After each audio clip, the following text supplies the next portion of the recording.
जमलेल्या माझ्या तमाम हिंदू बांधवांनो, भगिनींनो आणि मातांनो,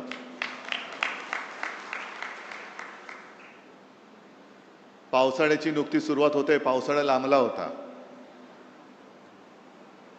आणि आपण सगळे ग्रामीण भागातले आहात. अनेक जण इकडे शेतकरी असतील, आहेत का रे? तुम्हाला सगळ्यांना धन्यवाद देतो, कारण तुम्ही तुमची शेतातली कामं सोडून इथे आलात आणि पावसाळ्याची आपण वाटच बघत असतो. कारण एकदा का पाऊस पडला की नवीन कोंब फुटतात. तसा हा माझा पावसाळा आहे. सगळ्या कार्यकर्त्यांचं प्रेम हा माझा पावसाळा आहे. अनेक जण सडलेली पानं गेली तरी परत पाऊस पडतो आणि नवीन कोंब उगवतात. आणि ते नवीन कोंब उगवणारे तुम्ही कट्टर निष्ठावान शिवसेना प्रमुखांचे जीवाला जीव देणारे शिवसैनिक आहात. तसं पाहिलं तर आता शांत आहे. जरा कॅमेरामन जरा खाली बसला तर बरं. कॅमेरे सेट करा आणि प्लीज खाली बसा.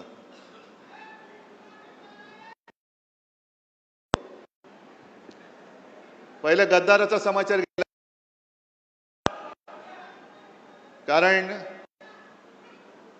कारण हे गद्दार काही वेळेला माझी चूक होते आणि म्हणून पहिला प्रथम माझं कर्तव्य आहे की माझ्या सांगण्यावरून जे तुम्हाला मी एक बुजगावणं दिलं होतं त्याला अक्षरशः रक्ताचं पाणी करून समोरून पावसाचा धबधबा पडत होता तरी देखील कशाची तमा न बाळगता तुम्ही निवडून दिलात. त्याच्याबद्दल मी तुमच्या सगळ्यांची तर माफी मागतोच, पण तमाम या यवतमाळ आणि वाशिम लोकसभा मतदारसंघातील मतदारांची माफी मागतो की तुम्ही केवळ आणि केवळ शिवसेना प्रमुखांचा चेहरा आणि माझा शब्द या भरोश्यावरती या गद्दाराला निवडून दिला होता. पण आपण त्याला मतदान करताना बोटाला काळी शाई लावलीच, पण त्यांनी गद्दारी करून आपल्या विश्वासाला काळं फासलेलं आहे आणि याचा जाब विचारण्याचा अधिकार तुम्हाला आहे. जाब विचारला पाहिजे. शेवटी गद्दारांच्या कळपात गेला. आता गद्दारांचा कळप म्हणजे काय की 3-4 वर्षापूर्वी गद्दार शिरोमणी जो बसला तिकडे मिंदे, त्यांनी 40 आमदार फोडले आणि या विदर्भामध्ये जेव्हा बैल पोळा होता तेव्हा त्या बैलांवरती लिहिलं होतं 50 खोके एकदम ओके. आता मला सांगा, तेव्हा आमदाराचा भाव 50 असेल, 50 खोके, तर खासदाराचा किती असेल? म्हणजे हा एक धंदा झालाय. निवडून यायचं. असा शेतकरी, आता तू बोललास ना रे दादा, पीक विमा मिळालेला नाहीये, हमी भाव मिळत नाहीये, पण निवडून यायचं, आपला हमी भाव वाढवायचा आणि विकून टाकायचं सगळं काही. मी मुद्दामून एक क्लिप इकडे ऐकवणार आहे तुम्हाला की शेवटी फसगत कशी होते. एक मिनिट थांबा. हे गद्दार खासदार त्यावेळेला काय बोलले होते, कुठे गेले? थांबा. आणि त्या जेव्हा हिंदू हृदय सम्राट वंदनीय बाळासाहेब ठाकरेंचं एक वाक्य मला आजही आठवते की मी वयाच्या 15व्या वर्षी शिवसैनिक झालो आणि त्यावेळेस त्यांनी मला ते कानावर आहे की जेव्हा कोणी संकटात असेल तेव्हा जात पात धर्म न पाहता त्याच्यासाठी आपण धावून गेलं पाहिजे. आज शिवसेना संकटात होती. माझी आई 83 वर्षाची होती. तिनं सुद्धा सांगितलं की शिवसेनेसाठी आपल्याला जायचं. थोडेसे गदगद झालेले आहात आईची आठवण काढून.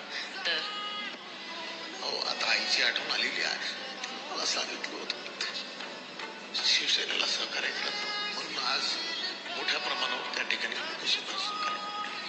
आईचं स्वप्न तुम्ही पूर्ण करताय आणि म्हणून तुम्ही ठाकरेंबरोबर उभे राहिले. हो, बिलकुल ठाकरे सरपासून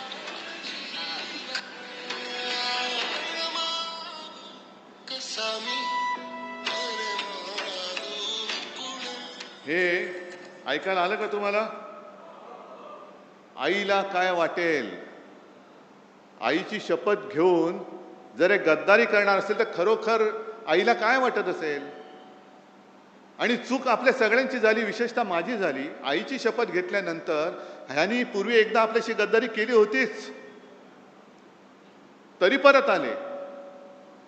आणि परत आल्यानंतर तुम्ही आता या टेपमध्ये ऐकलं असेल की जेव्हा कोणी संकटात, अरे एवढे शिवसैनिक असताना शिवसेनेवरती संकट येऊच शकत नाही, तुझी काळजी कर, माझी करू नकोस, माझी करू नकोस. आजपर्यंत एकदा झालं ना, शिवसेना संपली, पक्ष चोरला, चिन्ह चोरला, तरी ठाकरे उभा आहे. मग आमदार फोडल्यानंतर शिवसेना संपली होती, तर तुमच्या विरोधात नाकावर टिचून या सर्व तमाम जनतेने 9 खासदार आपल्या हक्काची मशालीवरती निवडून आणले होते. ती फोडण्याची वेळ का आली? त्यावेळेला आपल्याला चिडवलं जात होतं, तुमचे 18 खासदार मोदींच्या चेहऱ्यावर निवडून आले, मोदींच्या चेहऱ्यावर निवडून आले. अरे मोदींच्या समोर देशात लाट असताना माझ्या या शिवरायाच्या महाराष्ट्राने मोदींच्या भाजपला आडवा करून त्यांच्या छाताडावरती हक्काचे शिवसेनेचे आणि महाविकास आघाडीचे 31 खासदार बसवले होते. कुठे गेली ती मोदींची लाट? आणि विकास निधी जे काय बोंबलतायत, एकूण 2 वर्षामध्ये लोकसभेमध्ये हे किती वेळा हजर होते? काय आंदोलन म्हणून काय केली त्यांनी? जे आंदोलन आपण केली, शेतकऱ्याला कर्जमुक्त, मी काय उपकार नाही केले, पण एक अनपेक्षितपणाने मुख्यमंत्री पदाची जबाबदारी मला स्वीकारावी लागली. कोणीही मागितली नव्हती, पण मी माझं कर्तव्य मानलं की आपला हा अन्नदाता आहे. सगळेजण म्हणतात मी शेतकऱ्याचा मुलगा आहे, मी शेतकऱ्याचा मुलगा आहे. अरे मग मुलगा असशील तर शेतकऱ्याच्या मुलाच्या निष्ठेला जाग ना, तू का शेतकऱ्याची गद्दारी करतोयस? पण कोणी न मागता मी माझं कर्तव्य म्हणून जे काय करता येणं शक्य होतं, 2 लाखापर्यंतची पीक कर्जाची जी काय रक्कम होती ती त्यातनं मी मुक्त केलं होतं. शेतकऱ्याला मिळाली होती की नव्हती एवढं मला सांगा. काय त्रास झाला होता? नाव काय, अमुक काय, तमुक काय, हे काय, जन्म कधी झाला, जन्म झाला की नाही झाला? अरे समोर उभा आहे तरी विचारतो जन्म झाला की नाही झाला. यांची फसवणूक करण्याची जी काय वृत्ती आहे ही सगळी गद्दार वृत्ती आहे. म्हणजे आता मी मध्यंतरी वाचलं, तुम्ही पण वाचलं असाल, आता आपल्याकडे ते SIR सुरू होत आहे. रेशन कार्ड, आधार कार्ड, पॅन कार्ड, आता पासपोर्ट, हे तुमचं भारतीय नागरिकत्वाचा दाखला धरला जाणार नाही. मग काय करणार? भाजपचं सदस्यत्व एवढंच तुम्ही धरणार? आम्ही नाही आहोत भाजपचं सदस्य, कारण हा भारतीय जनता पक्ष नाहीच आहे. असाच जर का वागला तर हा पाकिस्तान जनता पक्ष होतोय की काय, अशी आम्हाला तर चिंता वाटायला लागलेली आहे. कारण यांनी गद्दारी जी केलेली आहे, गद्दारी तुमच्या आमच्याशी केलीच. गद्दारी स्वतःच्या आईबरोबर केले, गद्दारी शिवसेनेबरोबर केले, गद्दारी तुमच्याबरोबर केले. आणि एवढंच नव्हे तर जो उल्लेख आता संजय राऊत यांनी केला, राम मंदिराच्या दानपेटीतले पैसे चोरले जात आहेत, चांदीच्या विटा चोरल्या गेल्या आहेत. शिवसेनेने देणगी दिली होती, तिचं काय झालं माहिती नाही. चांदीच्या विटा दिल्या होत्या, त्याचं काय झालं माहिती नाही. शिलापूजन, स्वतः शिवसेना प्रमुख गावोगावी फिरले होते, यवतमाळमध्ये सुद्धा आले होते. तिकडे सगळीकडे पूर्ण महाराष्ट्र शिवसेना प्रमुखांनी पिंजून काढला होता. राम मंदिर वही बनाएंगे, काय एक वातावरण झालं होतं. आणि तमाम हिंदूंना यांनी सगळ्यांनी साथ घातली होती. हिंदूंच्या भावनेशी गद्दारी करणारे हे भारतीय जनता पक्ष आहे. आज हा हिंदुत्वाचा अपमान आहे. ही गद्दारी शिवसेनेशी नाही, गद्दारी हिंदुत्वाशी केलेली आहे, गद्दारी या देशातल्या हिंदूंशी केलेली आहे. जाब फक्त या गद्दाराला विचारून नाही चालणार, जाब भारतीय जनता पक्षाला विचारावं लागेल. आपल्याकडे काय होते की जेवढ्याच तेवढं करून आपण विसरून जातो. ज्याप्रमाणे विधानसभेत आपलं सरकार यांनी पाडलं, गद्दारी करून पाडलं. 2.5 वर्ष तुम्ही राग तुमचा धुमसट ठेवला होता आणि तो राग त्यांना लोकसभेमध्ये दाखवून दिला. यांना काय वाटतंय की आता काही नसताना काही केलं तरी चालतंय. लोकांची स्मरणशक्ती किती आहे? किती आंदोलन करतील? 1 आठवडा करतील, 1 महिना करतील, 2 महिने, 3 महिने, 6 महिने, 3 वर्षांनी जेव्हा निवडणूक येईल तेव्हा आम्ही बघू. नाही, हा राग विश्वासघाताचा जो राग आहे तो धुमस्ता ठेवला पाहिजे. तुम्हाला जी मतं दिलेली आहेत ती जनता ही जिवंत माणसं आहेत. त्यांच्या न्याय हक्कासाठी म्हणून तुम्हाला मतदार तिकडे त्यांनी खासदार बनवून पाठवलं होतं. आणि विकास निधी कोणाला लागतोय? विकास निधी फक्त काय भाजपच्या बापाच्या मालकीचा आहे का? भाजपच्या विरुद्ध जे खासदार निवडून आले तिकडे भाजपचे मतदार नाही आहेत? आणि भाजपच्या विरोधात ज्यांनी मतदान केली ती जनता माझ्या समोर आहे, पूर्ण राज्यभर पसरलं, देशभर पसरलेली आहे. ही जनता तर काय पाकिस्तानमधून आलेली नाही ना. आणि मग विकास निधीसाठी जर का काम अडलं असतं तर जो उल्लेख आपल्या आमदार साहेबांनी केला, देरकर साहेबांनी केला, तुकडोजी महाराज, गाडगे महाराज यांना का विकास निधी लागला नाही? गाडगे महाराजांनी सुद्धा इकडे या विदर्भात खूप काम केलं. दशसूत्र त्यांची प्रसिद्ध आहे. जो भुकेला असेल त्याला अन्न देणं, जो तहानलेला असेल त्याला पाणी देणं, ज्याच्याकडे घर नाही त्याला घर देणं, ज्याच्याकडे वस्त्र नाही त्याला वस्त्र देणं आहे. आणि त्यांनी उभं केलं, एक समाजकार्य उभं केलं, स्वच्छता मोहीम राबवली. कुठे विकास निधी वाचून त्यांचं काम अडलं होतं? कोणतेही सत्तापद त्यांनी भोगलं नव्हतं. ना कधी आमदार झाले होते, ना कधी खासदार झाले होते. पण लोकांना शिक्षण दिलं म्हणून इतक्या वर्षानंतर सुद्धा लोक मुख्यमंत्री किंवा या गद्दाराला मानण्याच्या ऐवजी गाडगे महाराजांना नमस्कार करतात, तुकडोजी महाराजांना नमस्कार करतात. तुकडोजी महाराजांना सुद्धा राष्ट्रसंत म्हणतो. का म्हणतो आपण? आज आपण सगळे हिंदू म्हणून जय श्रीराम म्हणतोच, जय शिवराय सुद्धा बोलतो, हर हर महादेव सुद्धा म्हणतो. तसंच तुकडोजी महाराजांची जी काही भजनं होती त्या भजनातनं त्यांनी एक राष्ट्रभक्तीचं बीज रोवलं, ते या विदर्भामध्ये रोवलं आहे. त्यांच्याकडे पैसा अमाप आहे, साधन सामुग्री अमाप आहे. आमच्याकडे काय आहे? आमच्याकडे जिवंत माणसं आहेत. आणि तुकडोजी महाराज जे बोलले होते, तुकडोजी महाराज जे बोलले होते, जे शब्द, कदाचित शब्द मला आता पूर्ण शब्दाचे आठवणार नाही. पत्थर सारे बॉम्ब बनेंगे, भक्त बनेगी सेना, झाडू झडेले शस्त्र बनेंगे, नाव लगेगी किनारे. काय नाही तर आहेत ना, दगड आहेत ते बॉम्ब बनतील. सगळी माझी भक्तांची सेना आहे, ते सैन्य होईल. हातामध्ये जे काही आहे ते शस्त्र होईल. आणि त्यातनं आपल्याला स्वातंत्र्य मिळालेलं आहे. स्वातंत्र्य हे निवडणूक जिंकून मिळालेलं स्वातंत्र्य नाहीये, तर इंग्रजांशी लढून मिळवलेलं स्वातंत्र्य आहे. मग तेव्हा लोकमान्य टिळक बोलले असते, काय करणार, विकास निधी मिळत नाही. महात्मा गांधी बोलले असते, विकास निधी मिळत नाही. कशाला? आज जे तिकडे बसलेत फोडाफोडी करणारे, त्यांनाच मी विचारतोय. अटलजी तर गेले, अडवाणी साहेब आज त्यांना तुम्ही अडगळीत टाकले. काँग्रेसशी लढत असताना यांना कधी विकास निधी चणचण भासली नाही ती? अटलजी आणि अडवाणीजी कधी जर त्यांनी असं म्हटलं होतं, आम्ही आता काँग्रेसमध्ये जातो कारण आम्हाला विकास निधीच मिळत नाही, तर मोदींचा राजकीय जन्म झाला असता का? अमित शहाचा राजकीय जन्म झाला असता का? आणि यांना फोडाफोडी का करायचे? तर तोच की तुमचे प्रश्न, तुमच्या प्रश्नापासून तुमचं दुर्लक्ष झालं पाहिजे. पीक विमा नाही मिळाला तरी चालतंय, तुम्हाला दुसरं काहीतरी दिलं का तुम्ही त्याच्या मागे लागता. शेतकऱ्याला हमी भाव नाही मिळाला तरी चालतंय, त्याला दुसरं काहीतरी दिलं का तो त्याच्या मागे लागतो. त्याचं आयुष्य हे नेहमी संकटातच राहिलं पाहिजे. तो जोपर्यंत संकटात आहे तोपर्यंत तो माझ्या दारात उभा राहणार आहे. ही परिस्थिती आता बदलायला पाहिजे. हा गद्दार जिथे सापडेल तिकडे तुम्ही त्याला जा विचारलं पाहिजेस, मी तुला निवडून आणलेस का, तू माझ्याशी गद्दारी केलीस? मी माझ्या रक्ताचं पाणी केले, मी माझं रक्त आटवलेलं आहे. समोरनं पैसे अरे आत्ता तुला मिळतायत, त्यावेळेला मला सुद्धा जर पैसे मिळाले असते तर मी सुद्धा तुला पाडू शकलो असतो. पण मी भगव्याला आणि शिवरायाच्या निष्ठेला जागलो म्हणून, आणि म्हणून तू खासदार झालाय. तुला काडीची किंमत नव्हती. तू बोल, तू गद्दारी का केलीस? पुढचे 3 वर्ष हा कार्यक्रम तुम्हाला करावा लागेल. आहे हिंमत तुमच्यामध्ये? कारण मी मुद्दामून आलोय. जसं त्यांनी मला सांगितलं, काय झालं 2 आठवड्यापूर्वी एक खासदारांची बैठक घेतली, तेव्हा हे महाशय मला म्हणाले, साहेब घरी सोयरीक जुळवायचे, पाहुणे येणार आहेत, मी व्हिडिओवरनं आलो तर चालेल का? आता घरचं कार्य, शुभ कार्य म्हटल्यानंतर मी नाही बोलू शकतो. आता मला काय माहित, मुलीची सोयरीक जुळवताना ह्यांची सोयरीक तिकडे जुळवतील. ह्यांच्या हे पाहुण्यांकडे चालले होते का पाहुणे यांच्याकडे येत होते? सोयरीक ह्यांची जुळत होती, पण सांगितलं मुलीची सोयरीक जुळत आहे. मग मी रात्री फोन केला, म्हटलं काय जुळलं का? हो जुळलं की म्हणे. जुळलं, 2 दिवसांनी कळलं, गेले सासरी.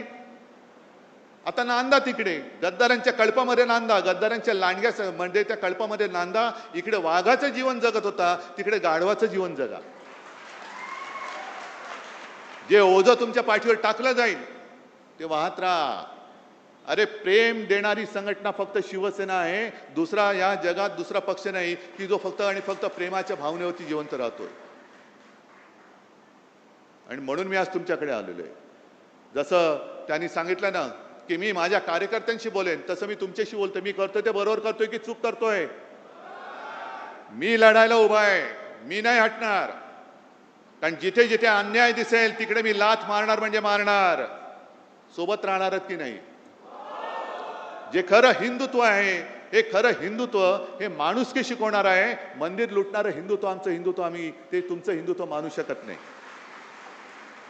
आणि राम मंदिराचा सुद्धा प्रश्न हा पूर्ण देशामध्ये खरा म्हणजे हिंदूंना जागृती आली पाहिजे.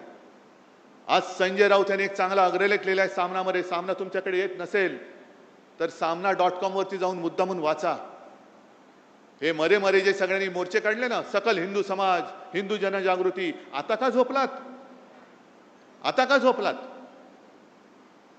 आम्हाला आता भाजपा मुक्त राम पाहिजे आणि त्याच्यासाठी शिवसेना लवकर आंदोलनाला सुरुवात करणार आहे. भाजप मुक्त राम, जो एक विळखा या भोंदूंच्या गरड्यामध्ये राम आमचा प्रभू श्रीराम सापडलेला आहे, त्या श्रीरामाला त्या हिंदूंकडनं सोडवण्यासाठी शिवसेना पुढाकार घेईल आणि शिवसेना पहिली ठिणगी महाराष्ट्रामध्ये टाकेल. आणि तेव्हा मला गद्दारांना विचारायचे, जे बाळासाहेबांचे विचार हे बाळासाहेबांचे विचार आहेत, आहे तुमच्यामध्ये हिंमत? त्या गद्दाराला विचारा, हिंमत आहे? जाऊन विचारू शकता तुम्ही मोदींना. पीक विमा का मिळाला नाही लोकसभेमध्ये तोंड उघडू शकता? आहे हिंमत? शेतकऱ्याला हमी भाव मिळत नाही, शेतकऱ्याच्या आत्महत्या चाललेल्या आहेत, नीटचे पेपर फुटतायत, महिलांवरती अत्याचार वाढतायत, राम मंदिर लुटलं जाते, मध्य प्रदेशमध्ये तिथले मुख्यमंत्र्यांच्या नावाने लूट चालू आहे. हे सगळे प्रश्न विचारण्याचं धाडस या गद्दारांच्या रक्तात आहे का, शिल्लक राहिलंय का, की तुमचं रक्त हे गद्दारीने नासून टाकलेलं आहे? हा जो स्वाभिमान आहे, ही जी हिंमत आहे, ही जी धमक आहे, म्हणून शिवसेना पाहिजे. हे शिवसेना का संपवायला निघालेत? मला कोणी प्रश्न नाही विचारायचा. प्रश्न विचारण्याचं धाडस फक्त शिवसैनिक करू शकतो. म्हणून शिवसेना संपवा. नाही संपू शकत. जोपर्यंत प्रश्न संपत नाहीत, जोपर्यंत हा हृदयामध्ये आग लागलेला शिवसैनिक संपू शकत नाही, तोपर्यंत ठाकरे आणि शिवसेना कोणी संपू शकणार नाही. आणि या पुढचा काळ जो आहे, हा काळ यांनी बरोबर असा निवडलेला आहे की निवडणुका नसतानाही फोडाफोडी करून टाका. आणि फोडाफोडी आपल्याला किती लोकांना आठवत असेल की लोकसभेच्या वेळेला जेव्हा मी आलो होतो तेव्हा त्यांची घोषणा काय होती? अबकी बार 400 पार. आणि मी घोषणा दिली होती अबकी बार तडीपार. आता तेच त्यांचं काम सुरू आहे. कारण यांना काय करायचंय? डॉक्टर बाबासाहेब आंबेडकरांनी लिहिलेल्या घटनेमध्ये बदल करायचा आहे. 2/3 बहुमत 400 पार निवडणुकीत नाही झालं तर फोडाफोडी करून कर. आणि एकदा का संख्या झाली का मग घटना बदल, घटनेत पाहिजे तसे बदल करून टाक. समोर आहे कोण विचारायला? कारण सगळेच फोडलेले आहेत, सगळेच त्यांनी पक्षात घेतलेले आहेत. ही सगळी गुलामगिरीची राजवट आणि हुकुमशाहीची राजवट ही रोखण्यासाठी बाकी देश उठेल तेव्हा उठेल, पेटेल तेव्हा पेटेल, पण निदान साधू संतांची परंपरा लाभलेला, उगाच आपण बोलत नाही शाहू फुले आंबेडकर, छत्रपती शिवाजी महाराज, तो परंपरेला लाभलेला महाराष्ट्र हा जागा राहणार आहे की नाही आणि त्यांच्या समोर उभा राहून त्यांना प्रश्न विचारणार आहे की नाही, हा प्रश्न मी तुम्हाला विचारतोय. हे काम एवढं सोपं नाहीये. नुसतं गद्दार झाला म्हणून त्याला 4 शिव्या दिल्या नाही. त्यांनी गद्दारी का केली? तर तुमचं स्वातंत्र्य हिरावून घेण्यासाठी तो त्या गद्दारांच्या कळपात सामील झालेला आहे. तुमचं स्वातंत्र्य तुम्ही कोणाला असं हिरावून देणार आहात? मग आजपासून कामाला लागला पाहिजे पुढचा खासदार हा पुन्हा एकदा आपल्या भगव्याचा कट्टर शिवसेना एकच. गद्दार सेना म्हणजे शिवसेना नाही. कोणी उपरा आला आणि कोणाचंही नाव कोणाला दिलं आम्ही मानायला तयार नाही, उपऱ्याला मानायला तयार नाही. शिवसेना फक्त एकच, भगवा फक्त एकच. आणि त्या भगव्याचा शिवसेनेचाच खासदार 2 वर्षांनी 3 वर्षांनी, कारण हिंमत तर होणार नाही राजीनामा देण्याची, जेव्हा केव्हा निवडणूक होईल तेव्हा परत आपला खासदार निवडून आणण्यासाठी आजपासून तयारीला लागा. आहे तयारी? जरा जोरात सांगताय? नाही, एवढा जोर आला पाहिजे की छप्पर उडाला पाहिजे, दिल्लीपर्यंत पोहोचला पाहिजे हा आवाज. बोला एकदा. चला, तुम्हाला सगळ्यांना मी खास धन्यवाद देतो आणि नम्रपणाने सांगतो की जोपर्यंत तुम्ही माझ्यासोबत आहात तोपर्यंत मी कोणाला घाबरत नाही. जोपर्यंत तुम्ही माझ्यासोबत आहात तोपर्यंत कोणी किती प्रयत्न केले तरी ठाकरे काय शिवसेना ही कोणी संपू शकणार नाही. आणि तो विश्वास माझ्यात आहे आणि त्या विश्वासाच्या जोरावर या अन्यायाला तोडून फोडून टाकल्याशिवाय मी राहणार नाही. एवढं एक वचन मी आपल्याला देतो आणि आपली रजा घेतो. जय हिंद, जय महाराष्ट्र.